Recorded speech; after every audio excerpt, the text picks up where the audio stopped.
It's 8 o'clock. This is the UK Tonight. Coming up, pure horror. Shocking stories of birth trauma on the NHS. Maternity services are failing women and their children, and too often, women say they are not being listened to when things go wrong. Tonight, we bring you the stories of 3 mothers told by the women themselves. I can't think of a more powerful statement of how society values women than how it treats them at the most vulnerable moment of their lives. Tonight, we hear from a panel of women fighting for change as the crisis in NHS maternity services is laid bare. Also ahead, a partial victory for a nurse who complained about sharing a changing room with a transgender doctor. Sadly, Peggy took action after she was suspended 2 years ago. Today, an employment tribunal ruled she had been harassed by NHS Fife, but dismissed allegations of discrimination and victimisation.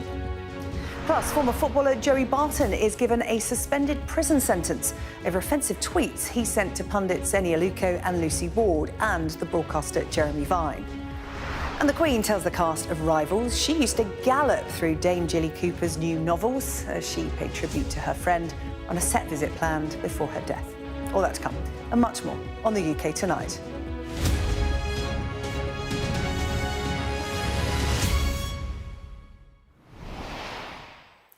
This week, the crisis in NHS maternity services will be laid bare in a damning new report. NHS trusts across England are being investigated over maternity failures, with experts warning that women and babies are not receiving the care they deserve, sometimes with deadly consequences. We've been speaking to 3 women who all suffered traumatic births on the health service. They say they were made to feel voiceless. Well, tonight, we hear their stories in their own words. You won't hear the voice of a presenter or a correspondent. You will just hear 3 mothers failed by the maternity services that should have kept them and their babies safe. I have to warn you that you may find their stories upsetting, but all 3 of them are opening up about the most traumatic experience of their lives in the hope that they can help to bring about change. This is something that I haven't wanted to think about, let alone speak publicly about. This is a topic which is spoken about in whispered conversations. Something like this birth injury, has affected my whole entire life. And you think that it wouldn't. It affects every aspect of it. And there's still no clear reason as to why. And I think that not knowing is always going to haunt me.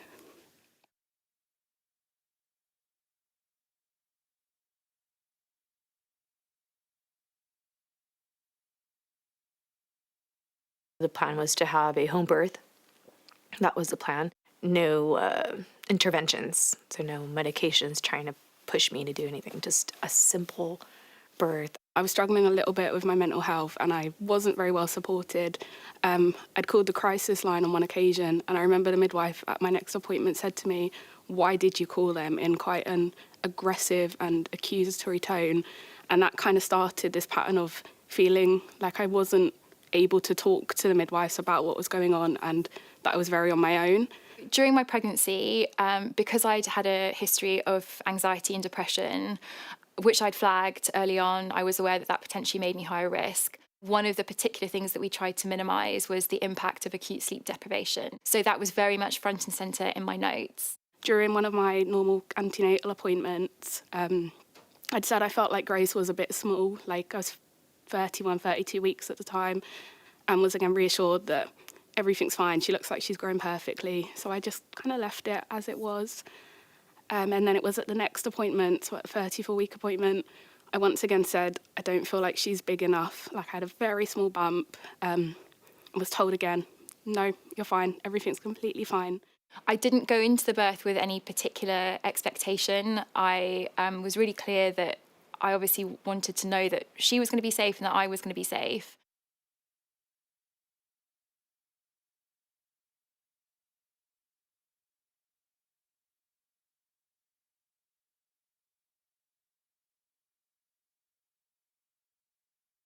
Basically, we went into the hospital because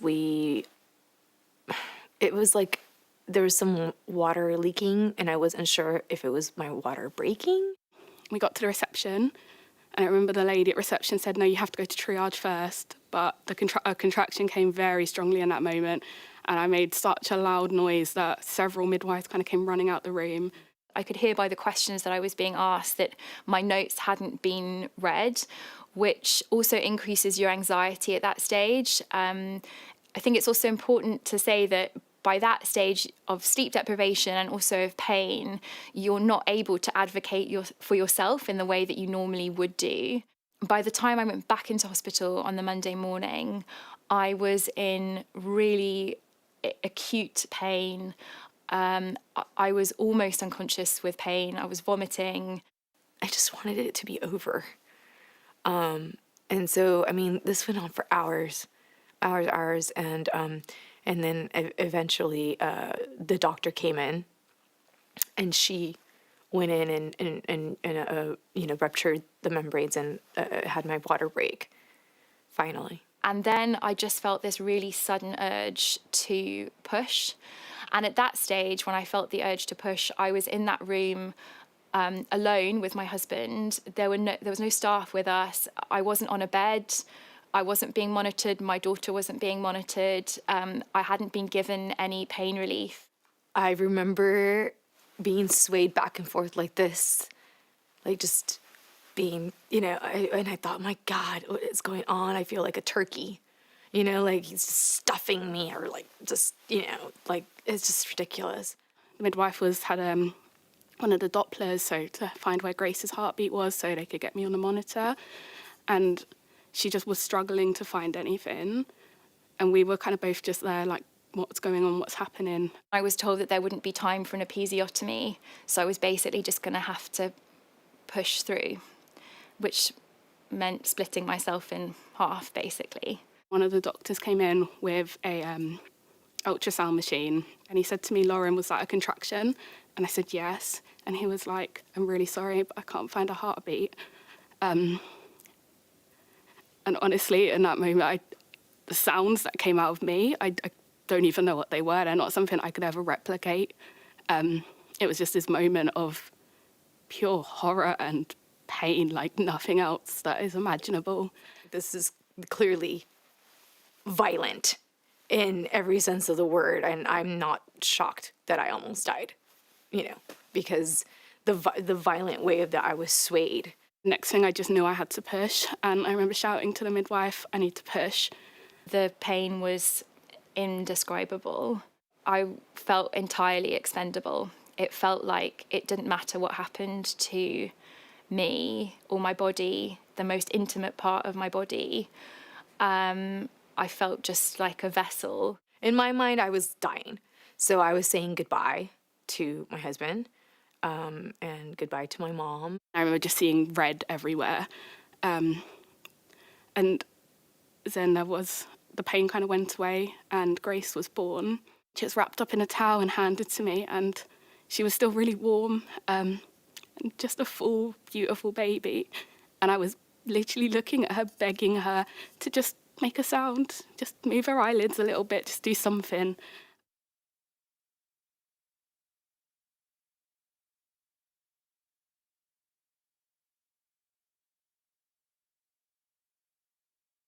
They had to obviously keep her in a fridge, realistically.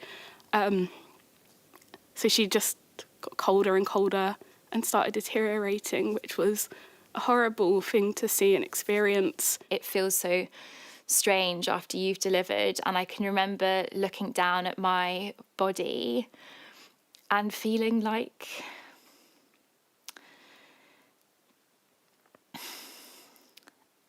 it had become a battleground. And I think what was so difficult is to have something like that happen to you in a room full of people, and to know that something terrible has happened to you, but everyone is behaving as if it's completely normal. The lady was like, oh, it's a second-degree tear, superficial second-degree tear. And I was like, are you sure? And I asked her like 3 times. If my son was fine, just some, damages from the forceps that they use. I forgot to mention that they use forceps, which is probably what cause the damage. The UK is still using them. It's disgusting. It's prehistoric.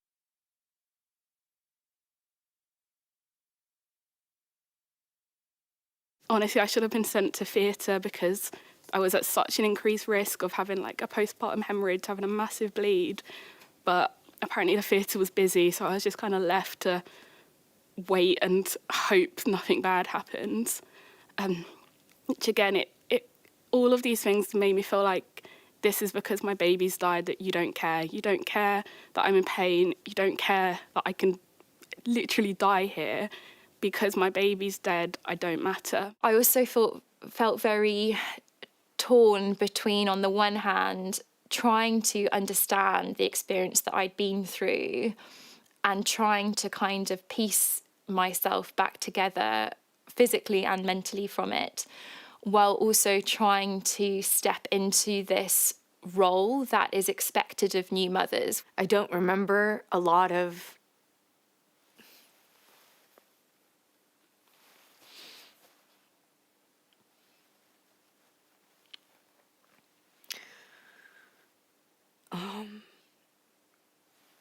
I don't remember a lot of the time I spent with my baby.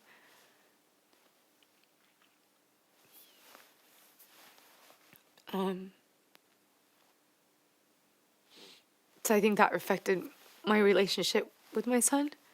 I went on to develop an infection in my stitches, and that was missed on a number of occasions. In the end, I was in such agony that I took myself to the GP and just said, look, I think there's a serious issue here. And she took one look at it and said, I don't know how you've been able to sit down since you delivered. The infection is so acute.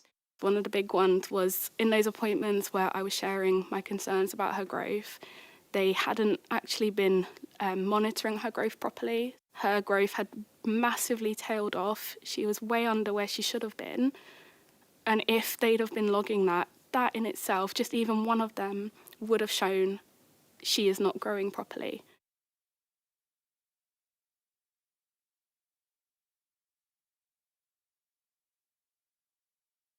I was at home and I needed to use the toilet. And then it wasn't like an urgent thing, but I felt like an urgent thing. An urgency. And so I picked him up and was carrying him, and all of a sudden, like feces, so like poop, like my own poop, feces was coming down my leg on my right side. And I thought, oh my God.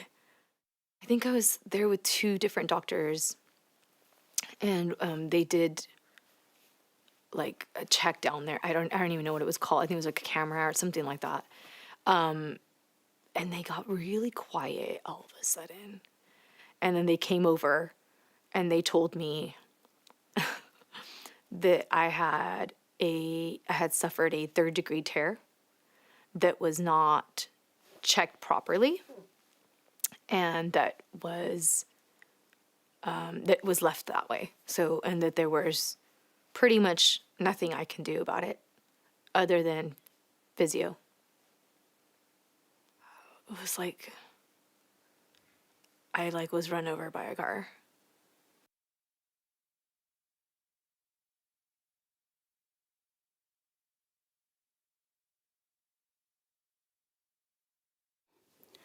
It completely derailed everything for me. I was in a relationship. I had a lovely job at the time. I had all my friends and family around.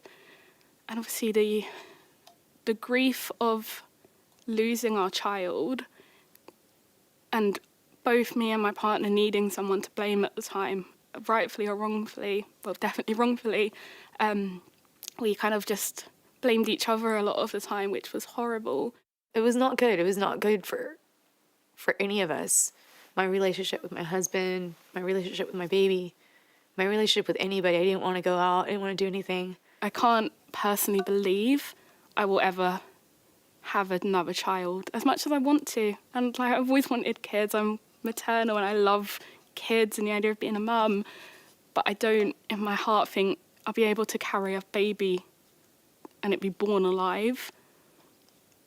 So yeah, the idea at the moment is too scary to even consider it. I can't think of a more powerful statement of how society values women than how it treats them at the most vulnerable moment of their lives. A Department of Health spokesperson said, "Too many women and families have been devastated by serious failings in NHS maternity and neonatal care. We are determined to deliver lasting change and ensure all families receive safe, high-quality maternity care. We have commissioned an urgent national independent investigation and are setting up a task force to root out systemic failures and deliver a plan of action." At first I thought it was just me, but since, after meeting women, not just women whose babies have died, but just women in general who've been pregnant and had children, pretty much every single one of them says that I wasn't being listened to, I wasn't heard, my concerns were being ignored, is all the time, and it's everywhere. There's an increased numbers of babies dying. We're seeing it throughout the whole country. And that's what I kind of am campaigning for. It's what I've dedicated my life to because of Grace. It's a hugely powerful film. A huge thank you to Lauren, Gabriella and Joe for trusting us to help them tell their stories in their own words. I'm joined in the studio tonight by reality TV star Marnie Simpson, who went through a traumatic labour giving birth to her first child, Rox. We're also joined tonight by the Chief Executive of the Birth Trauma Association, Dr Kim Thomas.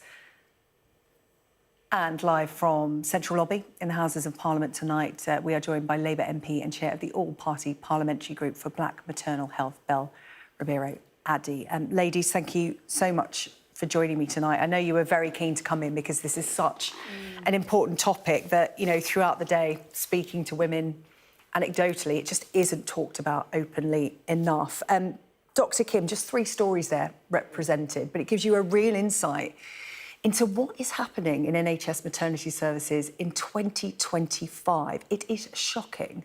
It is shocking, and I'd like just to repeat what you said, which is, you know, thank Joe, Lauren and Gabriella for their bravery in sharing those very harrowing stories. And it is shocking, and sadly we hear stories like that all the time. And you, as you said, in 2025 you don't expect that, but we hear stories about women, you know, like Lauren, having their concerns ignored, dismissed, sometimes with tragic consequences. Stories like Gabriella, very difficult forceps birth, and then having a misdiagnosed injury, a third-degree tear, which is an anal sphincter tear, misdiagnosed as a second-degree tear. Awful consequences to that as well, because it was, you know, clearly left too long. And then things like notes not being recorded accurately, hospitals denying what had happened, women being misled. You know, there's a lot of medical gaslighting that goes on. And yes, it's an absolutely shocking state of affairs. And as Lauren said, I think it's probably getting worse as well. Yeah, and the statistics back that up.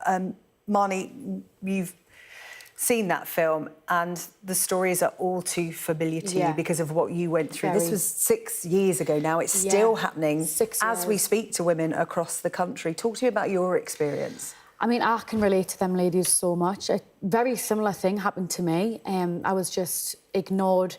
I was told to shut up. I was told to stop. They were the words that were used? Yep, I was told to stop disrupting the other women on the ward. You know, every single thing. I was refused pain relief. Every single thing that I asked for was just not listened to. My husband was ignored.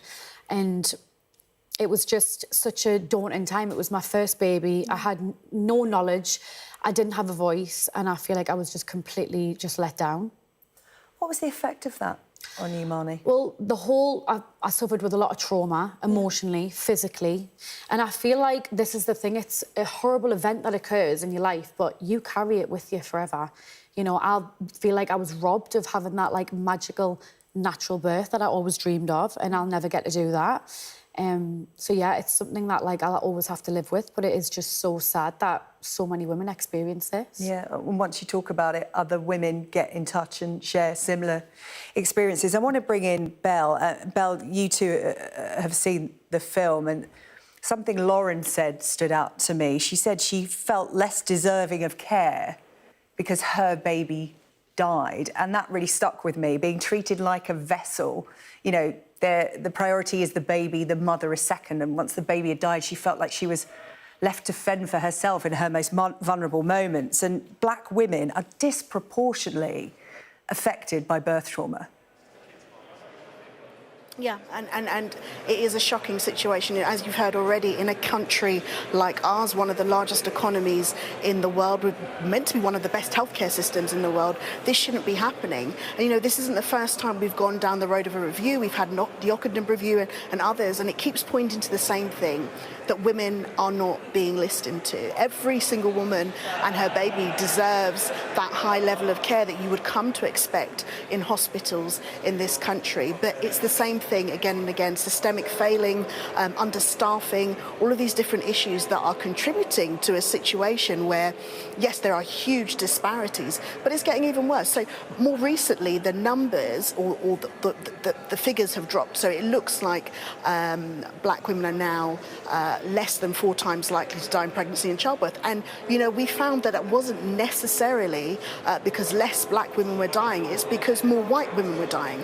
The situation is getting more serious across our entire maternity and healthcare service. And quite frankly, if we don't take action soon, you know, look at the results of this upcoming inquiry review with some humility and truth, things are only going to get worse, and more families are going to be affected. Yeah, Dr. Kim, I'll bring you in on that. Such alarming statistics that Belle was talking about there. More women and babies of all races are dying in the UK now than in the past 2 decades. I mean, just listening to that, again, we talk about being in 2025, we talk about all these advances we have, we're talking about AI in so many different areas. When it comes to maternity services, we're in the dark ages. Yeah. It does feel like that sometimes. I mean, I suppose I ought to, you know, give a word of caution, which is that it's not, you know, over the decades, the rate of stillbirth and maternal death have fallen quite a lot.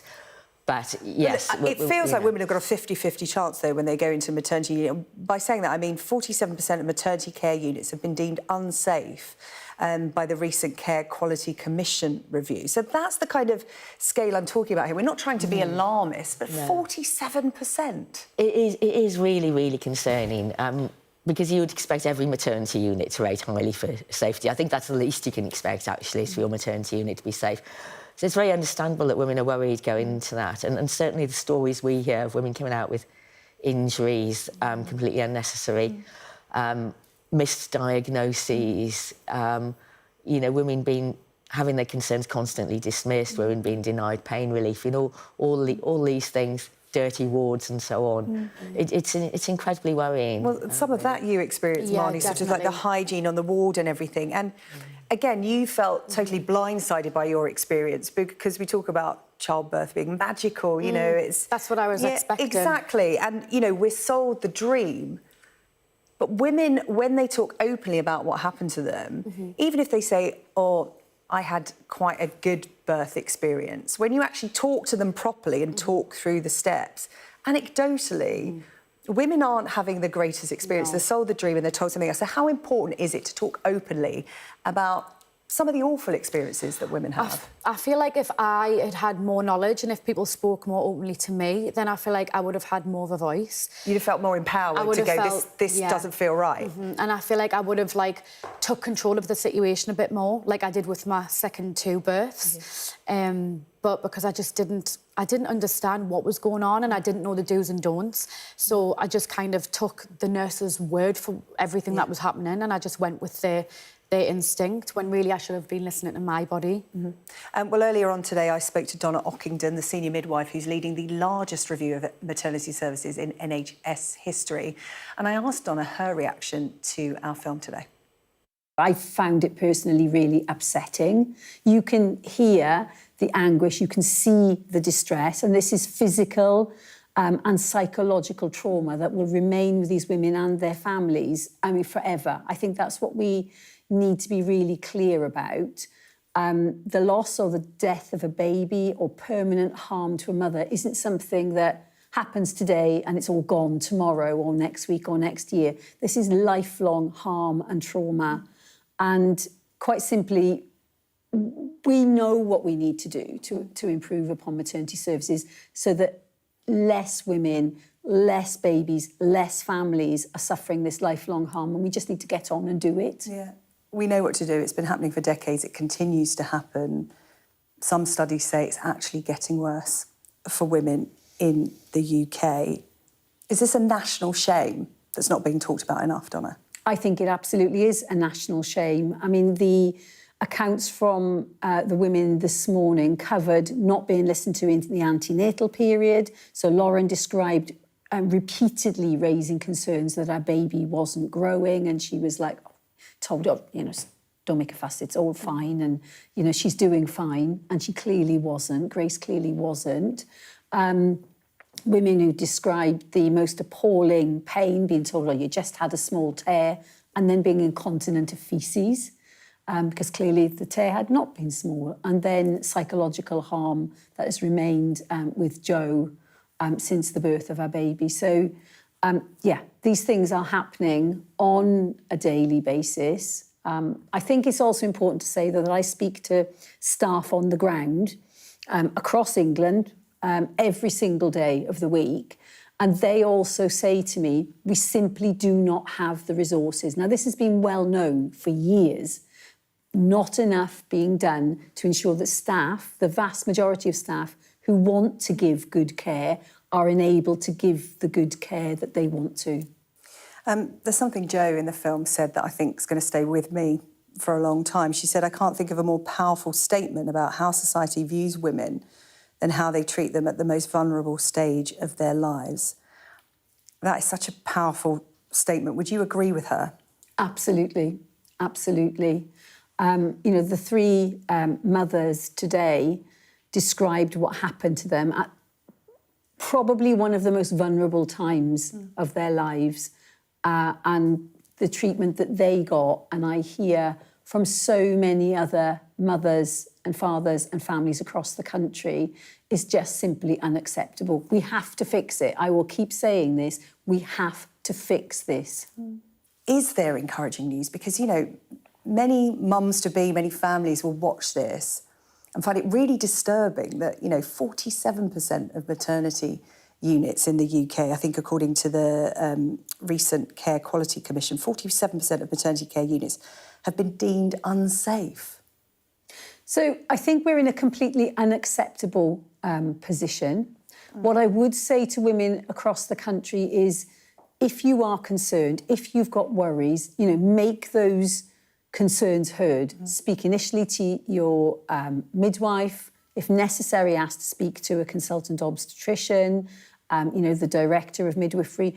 Don't be frightened and don't feel that there isn't an opportunity to get your voice heard. But what I will also say, and, you know, there are a number of families now, a large number of families in various areas across England calling for inquiries into their own services, is I think it's shameful that families have to fight so hard to get answers, and this has to stop because we are re-traumatising these families. They've already suffered the most unimaginable loss. They had a life before maternity services, and where they are now after maternity services is poles apart. So this re-traumatising families, which is happening on an ongoing basis, has to stop. Like you said, you've been hearing from families outside of your remit, families who do not have a review or an investigation yet to turn to, reaching out to you with their stories. Absolutely. Do you want to help them? Yes. I have now a methodology that we know works. The Shrewsbury and Telford review was a really good review. We learnt and have improved upon that in Nottingham, and there are changes, positive changes on the ground in real time in Nottingham. And I think that the way that that work has developed, you can call it an Ockenden methodology if you want to, could be of benefit in other areas of the country, because we refine things, we change things, we improve things. Families in Leeds and Sussex reaching out to Donna Ockenden. And Dr. Kim, in Oxford, you've got families there who have experienced birth trauma, who are looking for answers. They want to find out why their baby died, why they had to go through an experience like that. But the nature of dealing with trust is that they have to fight for these answers. They're not offered to them. And that's why so many different areas of the country, families want an investigation and a review, because it seems like that's the only way to get in and get those answers. Yes, it very much feels like that. And in Oxford, we started a campaign because of concerns about Oxford back in June 2024, and we've now got 700 families. And just the scale of harm we're uncovering in Oxford is unbelievable, really. But they all have this kind of common theme of being harmed when giving birth, and then the hospital tries to kind of cover it up, denies what happens. It's difficult to get access to your notes. It's difficult to find the truth of what happened. There's a lot of minimising of women's pain and distress, and sort of claiming that it's completely normal. And so they have to fight and fight and fight and fight to get answers. And yes, that's exactly that. Right, that's why people want an inquiry. It is, you can't rely on hospitals to give you the truth about what happened to you. And if we could change that, if we could improve transparency and accountability, that would be an important first step into improving maternity care. Mani, how do you feel? Because your son, Rox, is now healthy, six-year-old. You have two more children as well. But, the trauma of what happened with Rox's birth will stay with you. How do you feel about the fact that urgent changes haven't been made? Like I said, this happened to you 6 years ago. It will be happening to women right now. And, people like Donna Ockington, Dr Kim here are saying, we have got the answers. We know how to make maternity care better in this country, but it's not being treated with any urgency. No, I just feel like, I can't say I'm surprised. I just think women's problems are always just kind of not a priority. I feel like we're always just made to feel like it's in our head. I mean, that's what my experience was. I was told that everything I went through, it was just all in my head. I definitely suffered with postnatal depression, and it was just always dismissed. And I just feel like some of the things that happens to women during these times is really detrimental. I definitely suffered with a long-term postnatal depression because of the experience I had. And the ripple effect on that, on your family, on your partner, on your child, bonding with your son. I didn't get a bond with him like I did with my other children because of the trauma and because of the birth, and that's something that will stay with us forever. No, I know, and Gabriella in that film talking about she can't even remember those early hours and days with her son because of the mental torture she was experiencing. And Joe in the film saying, I can't think of a more powerful statement about how society views women and how they treat them at the most vulnerable stages of their lives. I just want to come to Belle for a final thought. Belle, there are recommendations out there, urgent recommendations, some of which have been implemented, many have not. But there is good work being done by midwives and maternity services in the country. There are positive steps being made. We hear about staff, as they are right across the health service, stretched, understaffed, but good work is being done. So it's important to talk about that as well. But you can't let this damaging aspect of maternity services slide. No, absolutely, and that's it. Women, their babies and families are being let down. And, March for Midwives had a really shocking statistic that for every 30 midwives we train, 29 end up leaving the profession. And, when I think about those numbers, when I think about how overstretched people are in maternity care, we cannot possibly expect them to deliver the high quality of service that is required to fix this problem. So we can't expect our NHS staff to do their job unless we do our job here in Parliament. We need to implement those recommendations. We need to properly resource them. We need to look at pay and conditions and all of these things that are actually affecting women and children and families and ruining people's lives. As has been said, the answers are there.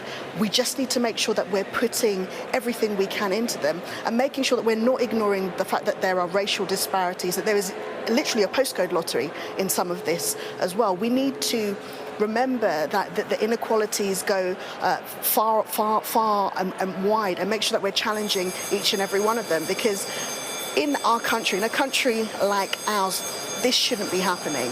And our NHS is actually meant to advocate for people. And what we heard in this film is women having to advocate for themselves. The NHS, which is one of the best things of our country, was meant to be there to make sure that those who could not necessarily advocate for themselves in their healthcare had that support. And it's going in completely the wrong direction. So things need to change, and that change needs to start with better resources. Belle, and I so appreciate you talking to us tonight, because that bell ringing means there's a vote happening, and it's been going on throughout the interview, and I know you have to run off in between speaking to us to go and vote, so please do that. Thank you so much for your contribution tonight, Belle Ribeiro Addy there. It's so important to talk about this issue. You've been getting in touch with Sky News today, which shows what happens when you give women the opportunity to talk about birth trauma. Here are some of those stories voiced by our producers. I was administered an epidural which was done incorrectly. It only numbed one side of my body by an anaesthetist who had already worked a 14-hour shift.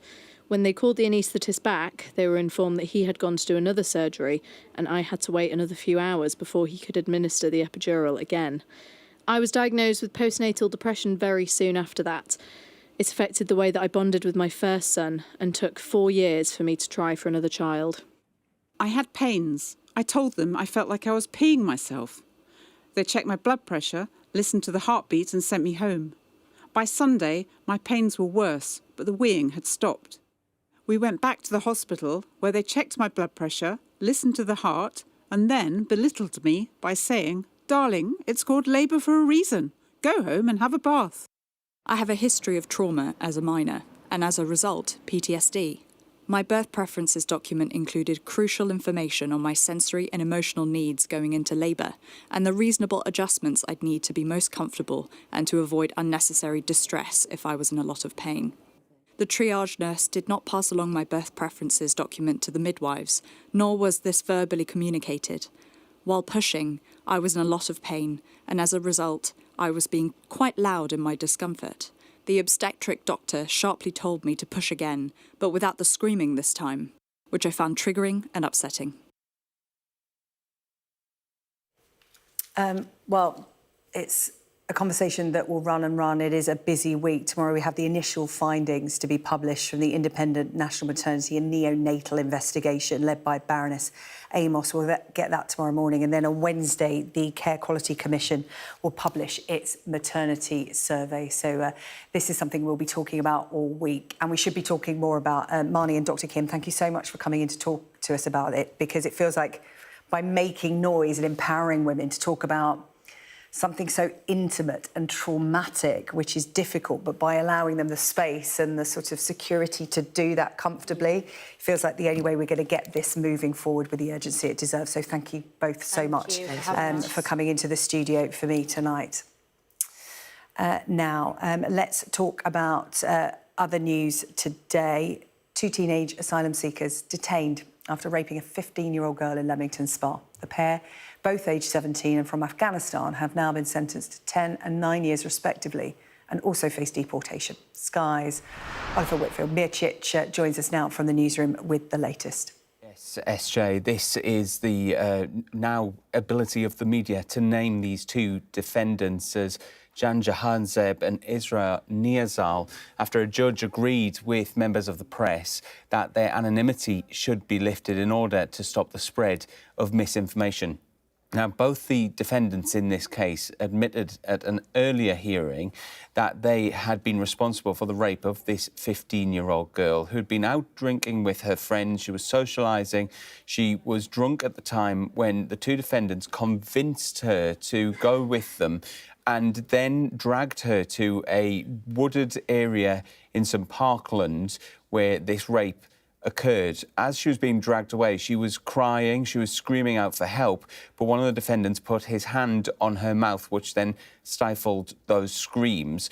She was later found by a member of the public who stayed with her and urged her to call the police and made sure that she was safe. Now, the Deputy Chief Crown Prosecutor for the West Midlands, Ben Samples, has had this to say in relation to the case. These convictions reflect the deliberate and deeply harmful choices made by the defendants who targeted and assaulted a vulnerable young victim. He goes on to say, rape is a profoundly damaging crime, leaving lasting emotional and psychological scars on victims and their families.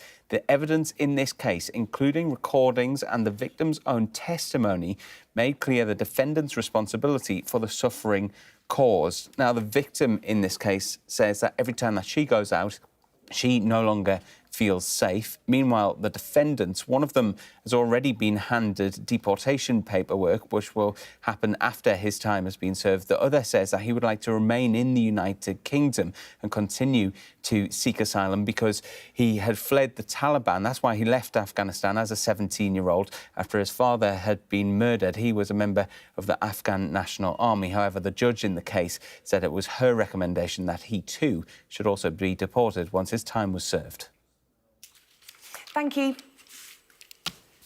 Now, a nurse who complained about sharing a changing room with a transgender doctor has won part of her employment tribunal case against NHS Fife, although several of her claims were dismissed. Sandy Peggy took action against the Health Board after she was suspended following a row with her colleague Dr Beth Upton, who was born a male and now identifies as a female. Sandy Peggy's solicitor reacted to the ruling a little earlier today. The tribunal's findings that Fife Health Board harassed Sandy Peggy is a huge win for a tenacious and courageous woman standing up for her sex-based rights. Safe to say that our preliminary thoughts are that aspects of the judgment are hugely problematic for women, leaving the onus on them to object when their privacy, dignity and safety are violated when men are given access to single-sex spaces. Sky's Amanda Akes joins me now with more on this. Amanda. Yeah, so I'll start by going over some more of the background to this. So Sandy Peggy is a nurse with more than 30 years of experience. She worked in A&E at the Victoria Hospital in Kirkcaldy. Now, she had complained previously several times about Dr Beth Upton being given permission to use the female changing room at the hospital where she worked during the autumn of 2023. But then on Christmas Eve of that year, the two were involved in an altercation when they were both attempting to use the changing rooms at the same time. They had an argument, after which Dr Upton complained about Sandy Peggy, accusing her of bullying and harassment. She was then suspended from her job by NHS Fife, and in response she took NHS Fife and Dr Upton to the employment tribunal. So this was more than 2 years ago, and that tribunal process has been very long and complicated. They went through more than 3,000 pages of evidence. They had more than 21 witnesses. We had a whole series of public hearings over the course of the year. Today they published their 312-page judgment. It's long and complicated. The reason that statement from the solicitor is so short is because they want to take a bit of time to actually go through it in a bit more detail. But effectively they upheld 4 counts of harassment by NHS Fife against Sandy Peggy. Partially about, well, the first count that they upheld was the fact that they didn't suspend Dr Upton's interim right, as they called it, to use the female changing room after Sandy Peggy complained, before a different work rota could be put in place so the two of them wouldn't be there at the same time. They also were criticised for taking so long to carry out their initial investigation into the claims that were made against her.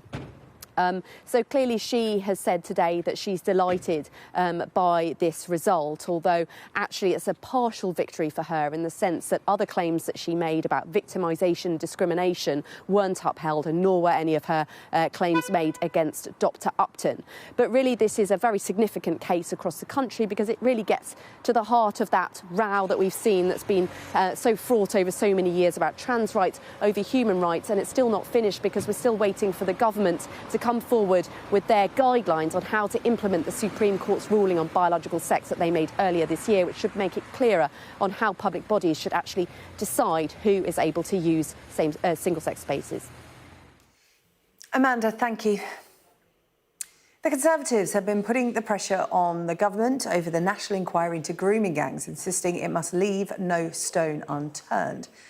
Kemi Badenoch today set out a draft terms of reference for the government to adopt in the hope it will speed up the process. It comes after an ongoing row over the inquiry's scope amid criticism from survivors. Our Home editor Jason Farrell has this report. With one of the groomers, and I was on his knee driving, and I was like 16 here. In the Sky News film Prey, an abuse survivor, Scarlett, documented her own harrowing story of being in the clutches of a grooming gang. There's a video here of me in a hotel just off my face on drugs. One survivor's tale in what has become a national scandal. Scarlett is now part of a panel of survivors helping the government launch its national inquiry into the issue. But others, disillusioned with the direction of the inquiry, have stepped down. The first of them, Fiona Goddard. I fought so hard, and it was really, really sad to have to walk away from that. Yeah. I bet. Yeah. Okay. But my thought was, even if I end up not being involved, it might make them rethink and reconsider the direction they were taking. But the government's inquiry has stalled after 2 potential chairs withdrew. And Fiona appeared alongside the Conservatives today as the leader of the opposition set out her own terms of reference for the inquiry. It must be time limited, and it must consider the role of ethnicity, religion and other cultural factors. Is this, though, political point scoring? When in power, the Tories had promised to examine ethnicity of grooming gangs and improve data collection. You've actually had a lot longer than the Labour government to deal with this issue, and the Conservatives didn't do it either, did they?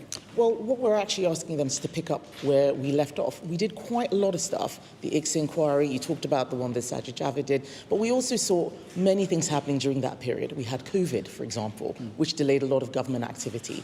I can't build a time machine and go into the past and make sure something happened. I can do the job I've been given now. And the job I've been given now is to hold the Labour Party and the Labour government to account. And that's what I'm doing. Yeah. And we're trying to work with them. We're being constructive. You accept failings on both sides? Well, if everything had been done perfectly, then we wouldn't have this issue.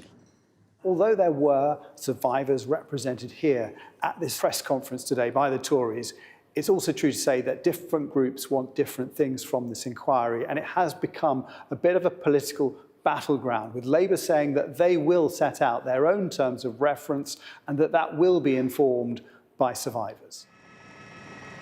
This issue has plagued towns and cities across the UK, but the decisions on how to progress still sit in Westminster.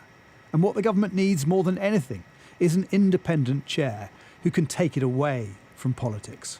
Jason Farrell, Sky News. Jerry Barton has been handed a 6-month suspended sentence for social media posts about the broadcaster Jeremy Vine and football pundits Lucy Ward and Eni Aluko. The former footballer was found guilty at Liverpool Crown Court of grossly offensive electronic communications with intent to cause distress or anxiety. A jury heard how the 43-year-old had crossed the line between free speech and a crime with 6 posts on the X platform. This was a racially charged and sexist attack sent to your audience of millions. It asserted that a black female broadcaster held her position not through merit, but solely due to her race. A short time later, you published an image in which the faces of Ms. Aluko and Ms. Ward had been superimposed onto a well-known photograph of the serial killers Fred and Rose West. Between the 8th and 10th of January last year, you repeatedly and deliberately labelled Mr. Vine a bike nonce, falsely linked him to known or alleged child sex offenders, including Rolf Harris and Jeffrey Epstein, suggesting he might have visited Epstein Island, and urged the public to telephone the police if they saw him near a primary school. The Queen has been given a behind-the-scenes tour of the set of Rivals, the Disney adaptation of Dame Jilly Cooper's best-selling novel. Queen Camilla was a good friend of the late author, who died in October at the age of 88. Today, she met Dame Jilly's 2 children, as well as the cast and crew of the show, during filming for the upcoming 2nd series. You must have read them when they all came out. Oh. Yeah. Gobbled them. And would you fact-check them for just how delicious the men were and how fast the horses? No comment. Coming up on the UK Tonight, we'll be discussing the fallout between Mo Salah and the Liverpool head coach Arne Slot after the forward said he feels like he's been thrown under the bus by the club.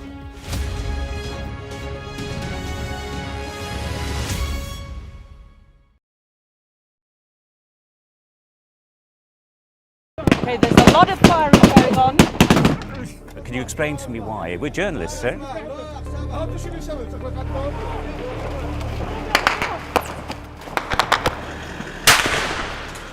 Let's go. Watch weight, right? We're going to get in. Right. Get in. We just want to ask you a few questions about your involvement with ISIS. The next step for them quite often is getting on a boat and sailing illegally over into Europe. Es un solo procesamiento, una sola sacada. Whoa. Oh my goodness. Whoa. Oh my goodness. If you weren't affected, you'd be a bit of a strange person. Turn off the camera. Turn around and go away. Okay, but Listen, I told you 3 times. They saw 2 guys, 2 bad people. There's an absolutely packed dinghy. that is what it's like. Sometimes you have to put in an awful lot of hard work. It's worth doing. I suppose it is what we do. The best thing about being a Sky News journalist. Hi, darling. Beth Rigby, Sky News. Is being a Sky News journalist. You said to people, I'm not coming back for more, but you have come back for more. Well, let's kick off and make a statement.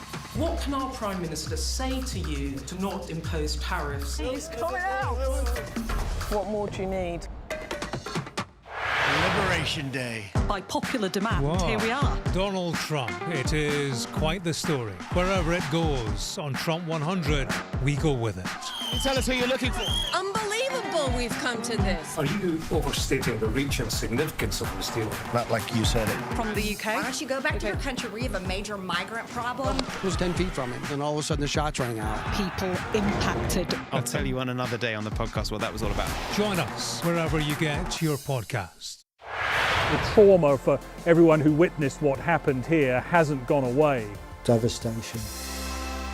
Greg Milam, Sky News, Manchester. David is here with a look at the sport, and we've got to talk about Liverpool, Mo Salah.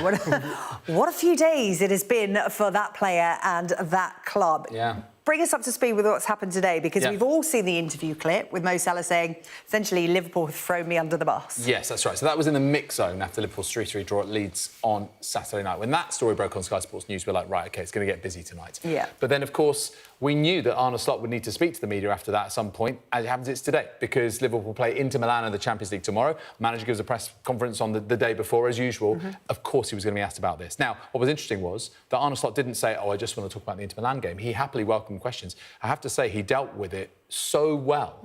He was very reasonable. He was authoritative without seeming overbearing. He didn't feel like his authority had been undermined. But nevertheless, he has a situation, an issue to address here with Mo Salah, who said those explosive things on Saturday night. But I think, make of this what you will. Have a listen now to Arne Slot as he's addressing the numerous questions that were asked him about Mo Salah. 30 seconds, little like montage. Here it is. Usually I'm calm and polite, but that doesn't mean I'm weak. So if a player says, have these commands about so many things, then it's about me, us as a club to react. And we reacted in a way you can see now that he's not here. And he has every right to feel what he feels, but he doesn't have the right to share it with the media. He has that right, but then it's up to us to react on it. Hand on heart, do you think he's played his last game for Liverpool? I have no clue. I'm a firm believer that there's always a possibility to return for a player. OK, so he's leaving the door open there for Mo Salah. But I think a couple of things here as well. Mo Salah trained this morning. It seemed like he was all smiles, actually. It seemed like he was being professional in that sense. But he didn't travel, and he's not part of this squad, and he goes off to the Africa Cup of Nations soon with Egypt. So Liverpool, basically, I think, are just trying to... They haven't taken a disciplinary action either. They haven't punished him for what he said. So there's a bit of distance between when Mo Salah will next play for the club. Well, unless he plays against Brighton, which would be his last game, which is at the weekend. Well, that's really interesting, because the big question, it was asked of Arne Slot there, will he play for Liverpool again? As you said, Arne Slot very professional, handled it very well. What do you think, David? Look, I think it's difficult. It reminds me of Cristiano Ronaldo and Eric Ten Hag at Manchester United, and of course that one sort of ended in tears, if you like. That was very difficult. But I think that he is leaving the door open, and if Mo Salah decides to, you know, come back to the club and reconcile, then there is every chance. Well, we'll see. At least there'll be some time because of the Africa Cup of Nations, etc., in his absence. That's enforced by that. OK, right, so that's as far as Mo Salah is concerned. Plenty on that. But there is more to tell you a little bit about what's making the headlines in sport this evening. Staying connected is vital for business. Sky Business sponsors this report.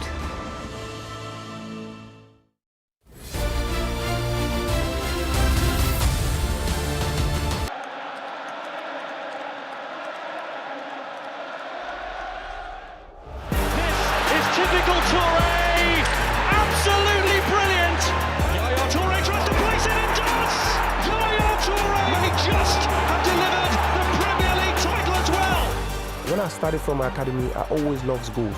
During my career, he was thinking about me not defending or running backwards, but I always keep in my mind always in the same way, like enjoying football, share that with fans, and be happy with something, you know what I mean? Because I've never been happy chasing people. I've always been happy when people chasing me. I was playing midfielder, and sometimes I have to do my duty as defending, try to protect the defense, the fullbacks. But it's only one ball. Two guys can do that. Me, I have to attack, and I've always been obsessed with goal. You're a product of the ASIC Academy in the Ivory Coast. It's produced loads of amazing players. What was special about that academy specifically? Yeah, it's pure about football and passion than desire, you know. And at a young age, we learn tactics, but we were more technical. We learn as well about the different position as well, playing the games, because in our development as well and education, we know we're gonna face different coach during our career, and we need to adapt. And when I arrived in academy, for 2 years, I've been playing without. Sky Business sponsors this report. Time for a look at the weather now. Storm Bram bringing heavy rain and strong winds in the next few days.